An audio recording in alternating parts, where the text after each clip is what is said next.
the attendees. I think we will start very soon. I guess probably everybody is now in the room. Good morning to everybody, to this 112 day and press conference. My name is Matthew Littard. I'm a journalist. I used to work as a researcher at the European University Institute based in Florence. I did a doctoral thesis there, which I then transformed into a movie last year for Arte and RTBF, two broadcasters. The film is about lobbying around the European institutions. Lobbying, we're not against lobbying, and there is reason behind that, but what we say is that after 30 years of globalization, the economic power of transnational actors has now become political power. So the film is about regulation of lobbying. That's what we did. And basically in that work, I met the European Emergency Number Association team. And this is why I'm here today. Because I think that their work is very interesting. It's a small issue, but it tells a lot about the European Union today. Basically, what struck me a lot is that in this very house, in the European Parliament, we have, for many years, many members of the Parliament, and there are some are here with us today, they've been supporting the 112 initiative. So, and we're talking here at a very high level of signature. It's a record, almost, I think, in the Parliament. So you have a lot of support by the representatives, and they do right to do so. Why? Because citizens want that. According to Eurostat, I was struck personally to see that 96% of citizens in Europe think that an emergency number is a very good idea. Now, when we look at what's going on in the reality, and this is amazing, less than 30% knows that this number exists. So, you know, the question I have, because I'm just here to give the floor to the speakers, but in this introduction, the question I have is why? You know, why at a time of economic crisis, when poverty is rising, unemployment is rising since the 2008 crisis, we're talking here about something simple that could save life of people tomorrow if we act today. Why don't we act? What is the role, above all, of the Commission in that? I don't have the answer to this, but I think that the speakers will really enlighten us today. So I stop talking for now, and I'm happy to introduce you to our first speaker, who survived the 2011 attack in Utøya. It's Tore Sinding Bekkedahl. Tore, the floor is yours. Yes. First of all, I would like to thank the European Emergency Number Association for giving me the rare opportunity to share my experiences and opinions with such a prestigious venue. And I would like to thank you all for your attention. As Matthew has said, I am indeed a survivor of the 2011 massacre of the Labour Youth summer camp at Utøya. After narrowly avoiding Breivik, myself and two others found shelter in the cafe's staff toilet. While listening to our friends and comrades being murdered, we spent an excruciating 90 minutes trying to reach emergency services to no avail. After countless attempts to dial all three of our emergency numbers, we finally did get through to the fire department, but all they could inform us was that the police were at least aware of the situation. The island is situated in a rural area, and only one single person was staffing the emergency number. As is the process in some other countries, the overload of emergency calls could have been dispatched to centres in the rest of the country, enabling us to speak with 112 operators. In my private life, I work with information communication technology and telecommunications, and so I have a relatively good understanding of the technical problems with this. So it is plain as day to me that the technology for these solutions exist. What is lacking is the political will to act. How is it possible that in 2014 a majority of European countries are unable to transfer an overload of emergency calls to another 112 centre? How is it possible that European emergency call centres do not even have, some emergency centres do not even have computers? How can a commissioner responsible for and in charge of the EU's digital agenda not be aware of this and take immediate action to change the situation? Considering the advances in information and communications technology that has occurred since the first emergency numbers were taken into use, the fact that emergency services exist which are unable to hand over excess traffic to other dispatch centres was as unacceptable in 2011 as it is in 2014, or as it were 10 years ago for that matter. The protection of citizens from harm has been a fundamental responsibility of politicians since the very beginnings of civilization. The obligation to modernise these services and keep pace with the benefits of improvement in technology is a natural extension of the fundamental responsibility, and it is one that the European Union is currently failing to take. Therefore, the question I would like to pose to Vice President Neelie Kroes, the person in charge of 112, is the following. How many more disasters will it take before you improve the emergency response systems? Do you sincerely believe that all EU countries are prepared to adequately protect its citizens in the event of a disaster on a similar scale? Many countries seem to excuse the insufficient results by referring to funding constraints, but I hope you can appreciate that this is not a very good argument in Norway. Why weren't our emergency services working well together? I got to know that at least since the year 2000, our authorities had visited and studied other countries that have more integrated and interoperable emergency services. But when they came back to Norway, they had to face the conservatism and reluctance of the emergency services. And the same conservatism and reluctance exists in most European countries today. I was shocked to hear that after the Utøya attacks, the Commission organised even fewer meetings between Member States experts on the functioning and implementation of the European emergency number 112. Does Vice President Kroes think that she can help other countries being prepared and to learn from each other by organising only a single national expert meeting in 2013? One single meeting. To me, as a survivor of such an attack, and as a person who must live without friends I could have kept if the emergency services would have been able to communicate, this is completely unacceptable. We need to learn from such tragedies. Indeed, we shouldn't even need the tragedies to see the obvious need. Commissioner Kroes may hide behind the principle of subsidiarity, but her role is to make sure that Member States understand. I don't think she is succeeding in doing that. I hope my personal experiences can serve as an illustration of the vital role which accessible, good and resilient emergency numbers can serve, and the political responsibility you indisputably will bear for the human tragedies that will result from unnecessary delays of this important work. Thank you very much, Tore, for this. We now have a message from Martin Schulz. He's not with us today, but he recorded a video just for this event, so a few minutes to hear his message.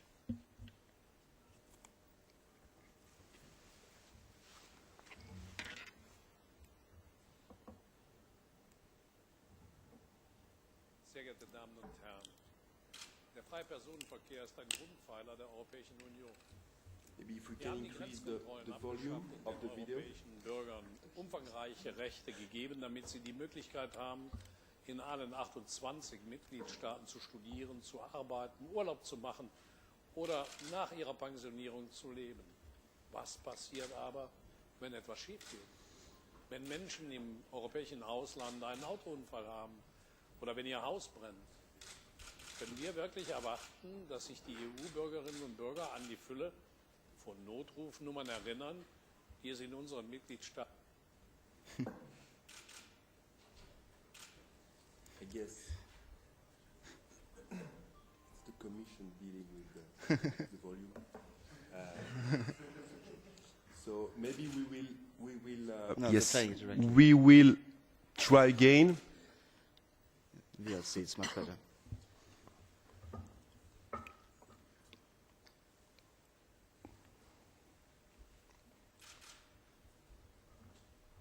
Der freie Personenverkehr ist ein Grundpfeiler der Europäischen Union. Wir haben die Grenzkontrollen abgeschafft und den europäischen Bürgern umfangreiche Rechte gegeben, damit sie die Möglichkeit haben, in allen 28 Mitgliedstaaten zu studieren, zu arbeiten, Urlaub zu machen oder nach ihrer Pensionierung zu leben. Was passiert aber, wenn etwas schief geht? Wenn Menschen im europäischen Ausland einen Autounfall haben oder wenn ihr Haus brennt? Können wir wirklich erwarten, dass sich die EU-Bürgerinnen und Bürger an die Fülle von Notrufnummern erinnern, die es in unseren Mitgliedstaaten gibt? Das Europäische Parlament unterstützt seit Jahren mit überwältigender Mehrheit die europäische Notrufnummer 112. Wir setzen uns für eine Nummer ein, die in allen Mitgliedstaaten gut funktioniert. Und wir müssen sicherstellen, dass alle unsere Bürgerinnen und Bürger diese Notrufnummer kennen. Zum jetzigen Zeitpunkt sind das lediglich 27% der EU-Einwohner, in einigen Mitgliedstaaten sogar nur 5%. Das ist äußerst beunruhigend. Es hat mich sehr berührt, von Tore zu hören, einem jungen Überlebenden des Massakers von Utøya und von dessen Erfahrung mit der europäischen Notrufnummer. Dabei musste ich an meinen Besuch auf der Insel vor mehr als einem Jahr denken. Es war geradezu paradox, dass ich nur einen Tag, nachdem ich den Friedensnobelpreis für die EU entgegennehmen durfte, den Ort besuchte, an dem dieser Terroranschlag verübt wurde. Das schlimmste Massaker in Norwegen seit dem Zweiten Weltkrieg. Meine Damen und Herren, Torres Erfahrung zeigt uns, dass es unsere Verantwortung ist, etwas zu ändern. Natürlich kann die Nummer 112 Katastrophen nicht verhindern, aber die Notfallrufnummer kann Leben retten und Schaden begrenzen. Deshalb fordere ich die Kommission und die Mitgliedstaaten auf, sich tatkräftig für die europaweite Notrufnummer 112 einzusetzen, um sie so bekannt und so zuverlässig wie möglich zu machen. Ich wünsche Ihnen allen einen erfolgreichen 112 Tag. Very strong message, I think, from President of the Parliament after Toro's testimony.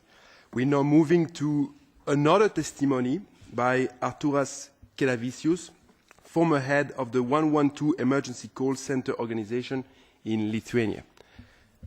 Arturas, the floor is yours. Thank you, Matthew, and good morning, everybody. I'm here to testify about one recent event in Lithuania, which led to a big tragedy and opened a wide public discussions. A few months ago in Panevėžys, a girl was found dead in a car. Before she had called the emergency number 112 8 times from the trunk of her captor's car, but the emergency response center was unable to locate her position and send help. Why? Her mobile phone did not have a valid SIM card, and despite our best efforts, we were unable to locate her and save her life. She was burned alive.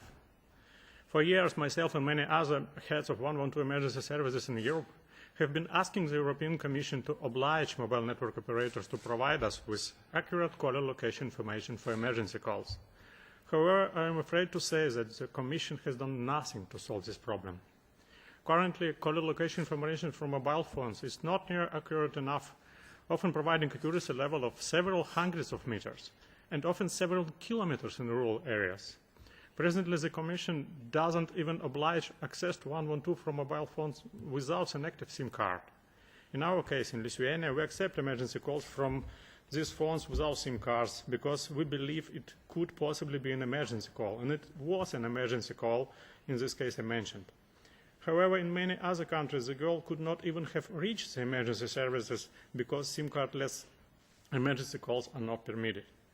Our caller location system in Lithuania at least as good, if not better, than in many other European countries. We get the cell ID information digitally, and we get this data instantly. In many other countries, the information is available only by fax. Do you know what it means? It means if you are being attacked, murdered, or raped, the 112 call taker has to send a fax to your mobile network operator while you are being attacked, murdered, or raped, and wait for the fax with the location information that usually arrives in the next 15 minutes or even longer in some cases. I apologize for having to tell you this bluntly, but unfortunately this is a reality. The most astonishing thing of all that is that the European Commission, the guardian of the treaty, has not begun any enforcement actions against the member states for non-compliance with the directive on 112. Why? Maybe it's because the non-compliant member states are mainly the big member states, and the European Commission does not want to take actions against them. Ultimately, I had to take the blame and decide from my position. Of course, everyone will understand that it was easier to target an ordinary official individual rather than the Commission. After this tragedy, Lithuanian mobile network operators remembered their social responsibilities and at the end of 2013 implement additional system for sending caller location information automatically when calling 112 from SIM-less devices. But I'm afraid to say that if someone calls 112 again, in the same situation as I mentioned before, an overwhelming majority of 112 centers in Europe will not be able to locate her and rescue her. If we want to save more lives, we must face the mobile network operators, improve the EU regulation and ensure its full implementation. Only the European Commission can act on that. It has the legislative power and mandate to do so.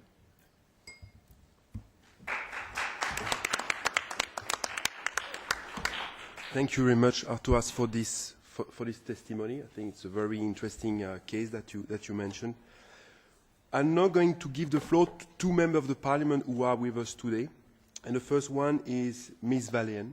So you worked on the 112 issue for some time, I think, and we're happy to listen to what you can share. Well, thank you, Mr. Liert.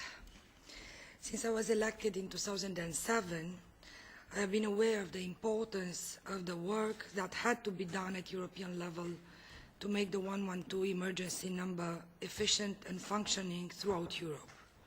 I remember very much the early days of working together with the European Association of Emergency Number, trying to convince the Commission to make a better promotion of the emergency number, to put forward written declarations, and for the 7 years that passed since then, I have questioned the Commission a number of times on the issues of caller location and early warning system. In 2009, I managed to introduce the obligation for every operator to inform citizens traveling between EU countries about 112 by SMS. This was a big success because, as you know, when you are in roaming, you open your phone, your operator tells you about tariffs, and then there's a sentence saying 112 is the emergency European number. And this is huge for letting the people know that wherever they are traveling across Europe, there is only one emergency number. Currently, I'm working on the emergency call for cars, the e-call proposal. This year is the end of the Commission mandate, and the only conclusion is that not enough had been done by the Commission, especially on caller location, which is a very important element of well-functioning emergency access.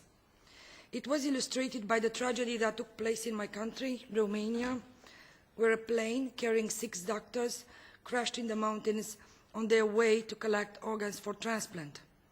Due to a lack of caller location obligation, emergency services only arrived on the accident site 6 hours after the emergency call, and this was only thanks to a local woodsman who have given the alert. As a result, the pilot and the young medical student who had survived the crash died being unattended on time. There are endless stories like this. It is unacceptable that despite the availability of the GPS, GNSS technology, the obligation of caller location has not yet been enforced at European level.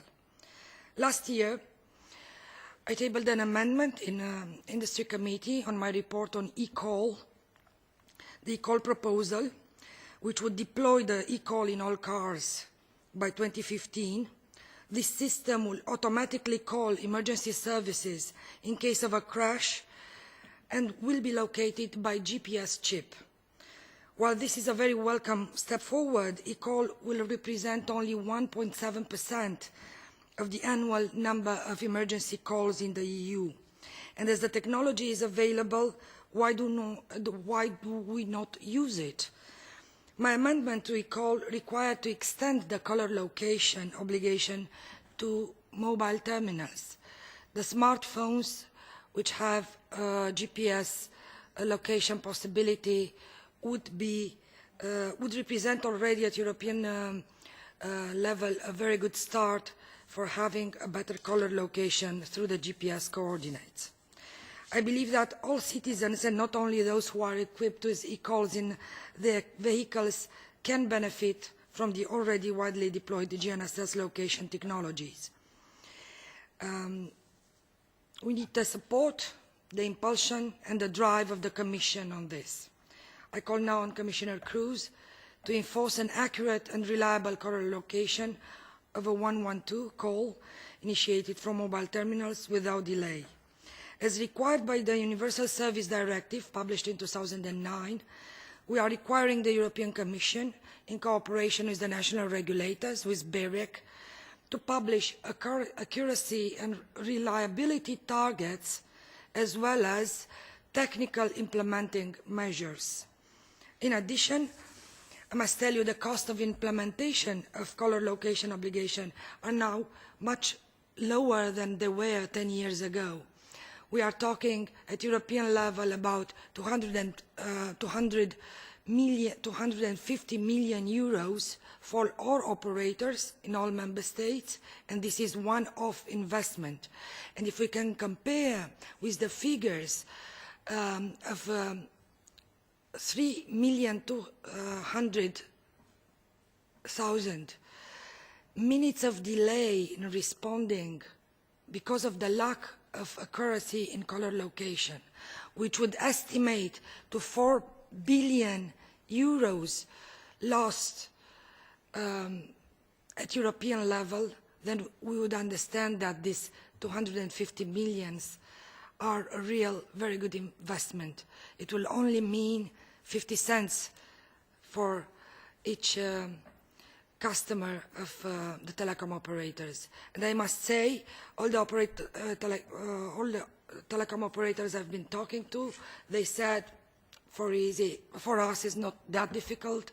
We are ready to invest in service and in applications for the smartphones in order to get the precise caller location when a call at 112 is made. Thank you for your attention, and let's just hope that this amendment I put forward asking for caller location through e-call will pass Parliament in April session and will become a reality in European compulsory legislation. Thank you very much. Yeah. Thank you very much, Ms. Valen, for these concrete facts, and very interesting, I think, to hear that something is possible. I now give the floor to another member of the European Parliament, Bernadette Vergnaud. You also work on the 112 case, and I think you're also reporter on electronic communication. Yes, the floor is yours. Merci et bonjour à toutes et à tous. Eh bien, j'ai beaucoup de plaisir à me retrouver ici avec vous pour cette journée du 112. Cela fait à peu près 8 ans que je travaille sur ce sujet. Et les premiers contacts que j'avais pu avoir étaient à l'occasion du précédent paquet télécom, pour lequel nous avions notamment œuvré pour les questions d'accès aux personnes handicapées, pour l'amélioration de l'information et de localisation. Et à l'heure de dresser un bilan en cette fin de mandat, je dois dire que les résultats sont particulièrement déprimants. Dans peu de dossiers que j'ai eu à traiter au cours des 10 dernières années, je n'ai pu voir un tel attentisme de la part de la Commission. Et je suis très en colère, ça va se voir ce soir, aujourd'hui dans mon discours, que les États membres, et notamment le mien, ne soient pas des modèles, ne respectent pas leurs obligations par désintérêt ou par souci d'économie, ce n'est pas très surprenant. Mais que la Commission ne joue pas son rôle de coordination, qu'elle ne fasse pas respecter les traités et la législation européenne, voilà qui est assez peu commun et pour ma part, je le trouve inadmissible. Et pourtant, comme cela a été évoqué, les chiffres sont accablants, qu'il s'agisse du nombre de réunions de concertation, de procédures d'infraction ou de campagnes de communication, le bilan de ces 5 dernières années n'est pas bon et c'est un euphémisme. Mais cet attentisme, pour ne pas dire ce refus d'agir, car je ne veux pas croire qu'on puisse sciemment se désintéresser d'un sujet de citoyenneté européenne soutenu par 95% des Européens et qui peut sauver des milliers de vies, cet attentif refus d'agir se retranscrit aussi dans les textes législatifs, et j'ai plusieurs exemples ces dernières années. Le premier serait bien sûr eCall. J'arrive de la Commission du marché intérieur, nous venons de voter sur ce rapport. La Commission va sûrement vouloir brandir fièrement cet accomplissement. Mais franchement, c'est le bonsaï qui cache la forêt, et fort mal. Car bien sûr, c'est un bon système. Mais pourquoi investir autant et en priorité pour les appels automobiles, alors que ce n'est qu'une part infime des appels d'urgence, moins de 10%. Cela a de plus permis de démontrer que les questions techniques ne sont aujourd'hui en aucun cas un frein à la localisation des appels et seule manque la volonté politique. Ainsi, toutes nos propositions pour envisager une extension d'eCall aux smartphones équipés du GPS ont été rejetées par la Commission. Ensuite, la Commission nous explique que le manque de progrès n'est pas de son fait, mais de la responsabilité des États membres et qu'il lui faudrait plus de pouvoir. C'est non seulement très discutable, mais surtout, qu'est-ce qui l'empêchait d'élargir ses prérogatives et de se fixer des objectifs ambitieux à l'occasion de la révision du paquet Continent connecté? Je sais de quoi je parle puisque je suis à nouveau rapporteur pour le groupe socialiste et démocrate. Non seulement nous n'avons vu aucune proposition de l'article 26, mais de plus, l'accueil réservé à nos amendements sur ce sujet clé n'a pas franchement été chaleureux. Et je crois savoir qu'il a été suggéré à différents collègues d'autres groupes de temporiser. En somme, il était urgent de ne rien faire. La Commission souhaite d'un côté plus de pouvoir, mais ne veut pas d'obligations supplémentaires et en conséquence ne propose rien pour améliorer la législation. Alors je suis très objective, car dans certains dossiers que j'ai eu à traiter, dans certains rapports, j'ai défendu ici et dans réunions publiques en France, la Commission, en disant que ce n'était pas une commission de technocrates et qu'elle agissait pour l'Europe qui protège. Eh bien, dans ce dossier, elle donne l'image d'une commission qui, en quelque sorte, et je pèse mes mots, méprise les citoyens par son inaction. Et peut-on parler, a-t-on le droit de parler de coûts financiers quand il s'agit de sauver des vies? Suite à l'adoption du texte par le Parlement, Continent connecté, bien sûr. J'espère donc, et je lance un appel à la Commission, qu'elle fera montre de toute sa détermination et défendra, aux côtés du Parlement, ces nouvelles dispositions qui doivent lui donner toute latitude pour faire avancer la situation face à l'inertie des États membres. Et si ce n'est pas le cas, eh bien, il faudra que nous en tirions les conclusions qui s'imposent et continuer le combat pour ce numéro 112 et pour une Europe qui protège. C'est le minimum pour les citoyens.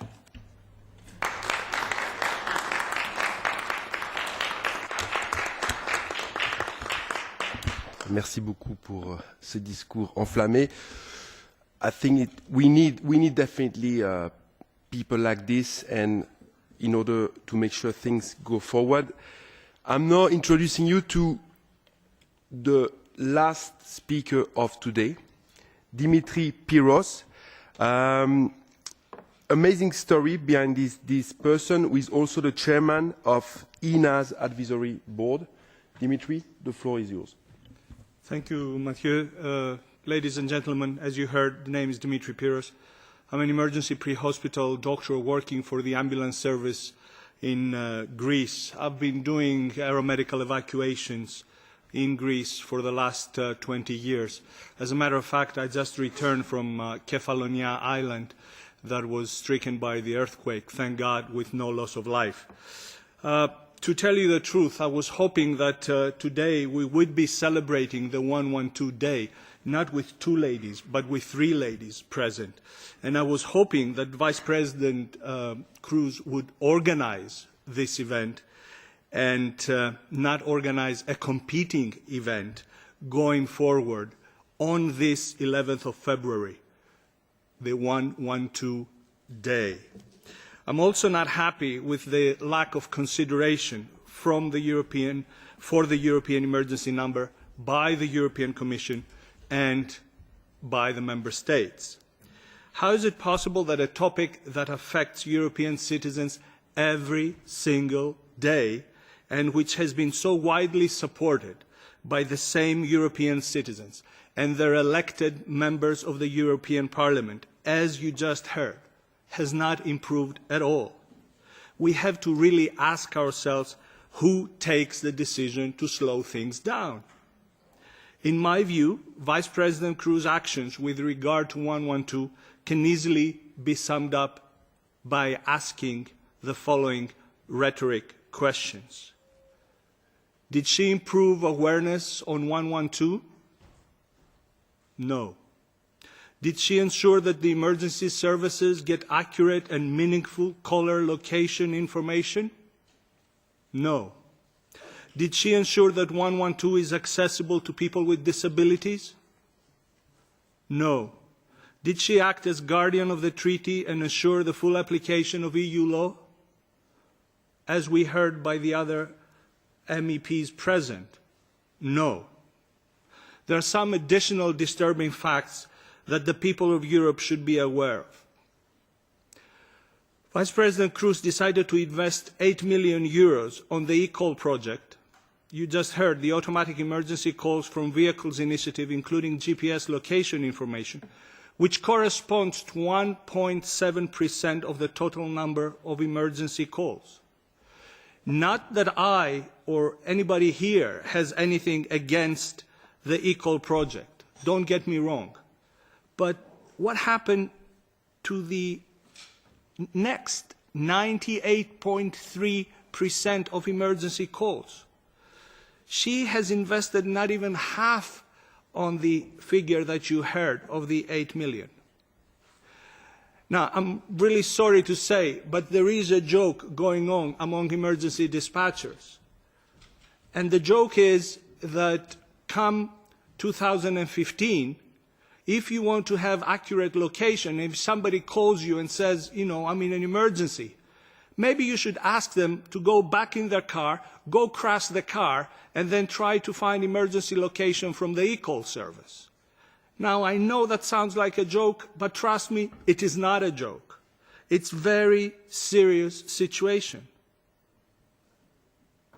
Onward to the future now, because I don't want to deal anymore with that. I do hope that the next commissioner will take the 112 topic seriously. We all know what needs to be done. And with a better 112, we will not only save lives, but also money and property. Who can go against this in time of economic crisis?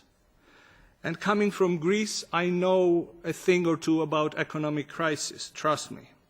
Perhaps the next president should even consider removing the responsibility for 112 from the current DG and place it where it will receive the attention it deserves.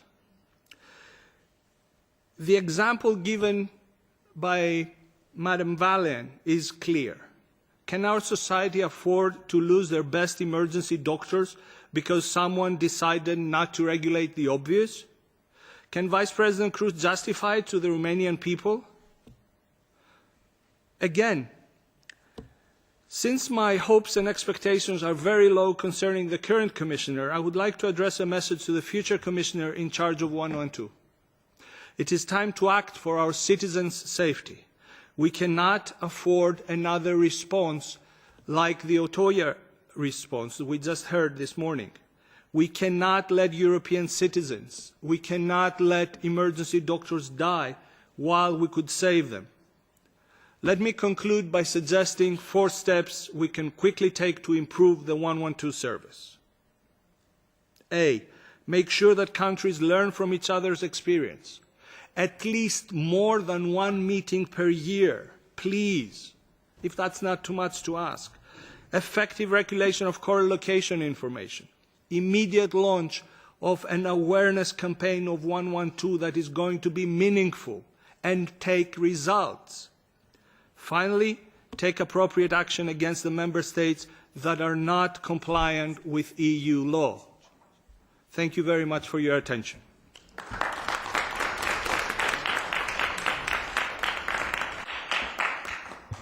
I'd like to thank all the speakers who were there today, you for your presence.